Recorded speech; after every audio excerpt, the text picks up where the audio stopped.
अटल बिहारी वाजपेयी जी का भारतीय जनता पार्टी ने 25 दिसंबर को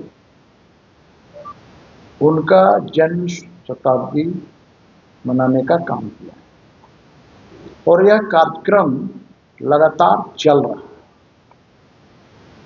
चूंकि देश के आदरणीय प्रधानमंत्री रहे अटल बिहारी वाजपेयी जी का झारखंड दौरा हमेशा होता रहता था। रांची भी आते थे, अन्य जिलों में भी जाते थे और वह जमाना ऐसा था कि अधिकतर ट्रेन से, कोई सड़क मार्ग से और फ्लाइट से भी आते थे। और मुझे याद है कि जिवारी हम लोगों को मिलती थी और हम लोग उनके रहने की व्यवस्था CMPDI के गेस्ट हाउस में करते थे। उसके पहले भी उनका आना जाना होता रहा है, तो उनकी स्मृतियां शेष रह गई। मुझे याद है कि जब पुरुलिया में क्षेत्र में, वहाँ के जंगलों में ऊपर से राइफल वगैरह गिराए गए थे, हथियार गिराए गए थे, तो उस समय भी सरदार अटल जी रांची आए थे। एयरपोर्ट से लेकर हम लोग वहां तक गए थे, तो रास्ते से सड़क मार्ग से गए।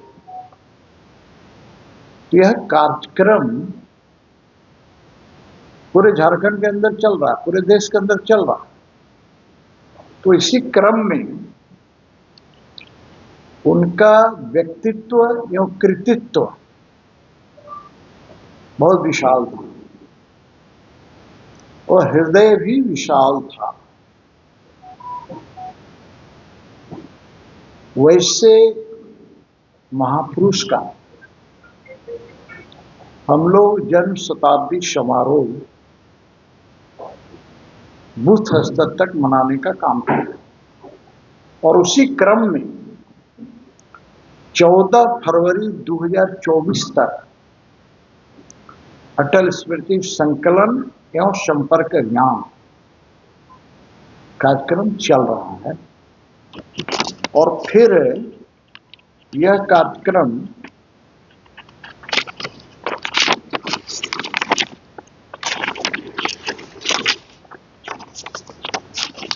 एक अटल विरासत सम्मेलन, ये 15 फरवरी से 15 मार्च तक चलेगा। इसके अंदर प्रत्येक जिले में सम्मेलन का आयोजन होगा। प्रबुद्ध जन एवं विशिष्ट जन को सम्मेलन में आमंत्रित किया जाएगा। सम्मेलन में सरदार अटल जी के साथ कार्य कर चुके वैसे कार्यकर्ताओं का सम्मान भी होगा। अटल जी के व्यक्तित्व और कृतित्व पर अनेक पुस्तकें एवं लेख लिखे गए, वैसे लेखकों को भी सम्मानित किया जाएगा। संकलित सामग्री का डिजिटल प्रस्तुतिकरण होगा। अब आए थे तो बहुत सी चीजें हैं जो डिजिटल, उसको हम लोग बनाने का काम कर रहे हैं।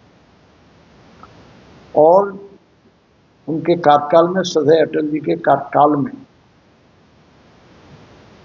प्रदेश के अंदर विशेष उपलब्धि योजनाओं का प्रस्तुतिकरण होगा। तो इस प्रकार से ये सरदार अटल जी के व्यक्तित्व और कृतित्व को अक्षुण्ण बनाए रखने के लिए एक कार्यक्रम बूथ स्तर पर चलाया गया है और आगे भी चलाने का काम किया जाएगा। क्योंकि सरदार अटल बिहारी वाजपेयी जी सिर्फ देश के आदरणीय प्रधानमंत्री नहीं, बल्कि वैसा व्यक्ति जो दिल्ली में आपने देखा होगा, उनकी समाधि है सदैव अटल, वहाँ भी कार्यक्रम होते हैं। हमारे देश केंद्र के बड़े बड़े प्रधानमंत्री सहित बड़े नेता भी वहां पर कार्यक्रम में भाग लिए थे और सभी जिलों में संपर्क कर स्मृतियों को हम लोग मांग भी रहे हैं, क्योंकि प्रत्येक जिला में वो गए हैं। मुझे याद है कि सड़क मार्ग से लंबी यात्राएं उन्होंने किया है, रांची से लेके गुमला से लेके वो पूरा क्षेत्र लोहरदगा होते हुए रांची आए हैं। ये बसिया वगैरह क्षेत्र में गए हैं बाई रोड। तो प्रत्येक जिले में चूंकि एक पार्टी का नेता होने के नाते गए हैं, वहां जो भी स्मृतियां हैं वहां से सारा स्मृतियां कलेक्ट की जा रही है, मांगी जा रही है और सारी स्मृतियों को हम लोग पुस्तक के रूप में तो करेंगे ही, डिजिटल भी करने का काम करेंगे। तो आज का इस प्रेस वार्ता का उद्देश्य यही था। पहले आवाज में तो परिवर्तन बहुत है। एक समय था कि जब हम लोग काम करते थे तो साइकिल से चलते थे, फिर थोड़ा पार्टी ने मोटरसाइकिल दिया, तो मोटरसाइकिल से हम लोग सिमडेगा क्या, अब समझिए उड़ीसा का बॉर्डर पर जाते थे। एक बार इच्छा हुई कि भाई उड़ीसा कैसा है जरा देखा जाए, होता है ना मन के अंदर, तो जरा पार हुआ जाए, चाय पी के आया जाए। तो अटल जी भी उस जमाने में बाई रोड ही सफर करते थे, क्योंकि उस समय हेलीकॉप्टर करना भी एक बड़ा खर्च वाला विषय था, वो था नहीं, इसलिए कभी ट्रेन से भी आ जाते थे, कभी फ्लाइट से भी आ जाते थे। तो अटल जी का कार्यकर्ताओं के साथ बड़ा ही लगाव था, कोई ताम झाम नहीं था। याद है कि हम लोग जब खाना खिलाते थे ले जाकर के, तो बड़े चाव से खाना खाते थे, गप मारते थे, पार्टी के बारे में पूछते थे, क्या चल रहा है, क्या हो रहा है। इसलिए अटल जी की स्मृतियां तो शेष है, उसी स्मृतियों को हम लोग संलेख के रूप में भी और डिजिटल के रूप में भी लाने का काम करें। एवं इंजीनियर बनकर भरे सफलता की ऊंची उड़ान, जहां साधारण छात्र भी झारखंड टॉपर्स बनकर बना रहे इतिहास। दूरदर्शी शिक्षाविद श्री विपिन सिंह के मार्गदर्शन में मेडिकल एवं इंजीनियरिंग के लाखों छात्रों के लिए आशा की किरण के रूप में goal nation's leading institute. TheFollowUp.in. Like, share and subscribe. www.thefollowup.in